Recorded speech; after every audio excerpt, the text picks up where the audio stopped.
तपाईँ स्ट्रिमर हो कि गेमर कि तपाईँ एडिटर हो, तपाईँ जे भए पनि यो पीसीले सब कुछ ह्यान्डल गरिदिन्छ। यसमा छ i7 14700K मतलब अब कति फास्ट चल्छ सोच्ने होइन पुरै उडाउने हो, किनकि यसलाई कम्प्लिमेन्ट गर्छ MSI G760 बम्बर वाइफाई मदरबोर्डले। त्यसपछि 32GB DDR5 8GB ऱ्याम अनि 1TB SSD स्टोरेज।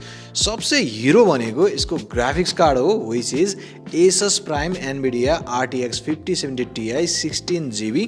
एकैचोटि मल्टिटास्किङ, सुपर फास्ट स्पिड अनि हेभी वर्क मजाले गर्न मिल्यो। पावर दिन हन्टकीको 850 वाटको PSU अनि चिसो राख्न भने हन्टकी 360 AIO लिक्विड कुलर अनि सबैलाई एउटै कम्प्याक्ट बनाउन भने थर्मल टेकको 270 TG ARGB casing. Final looks killer अनि काम पनि त्यस्तै किलर। यो पीसीको कम्पोनेन्ट्समा वी हेभ प्रोभाइडेड 2 इयर्स सम्मको वारेन्टी अनि तपाईँ पनि बबाल पीसी बनाउने सोच्नु भएको छ भने आउनुहोस् Mudita store and we can customize your PC according to your need.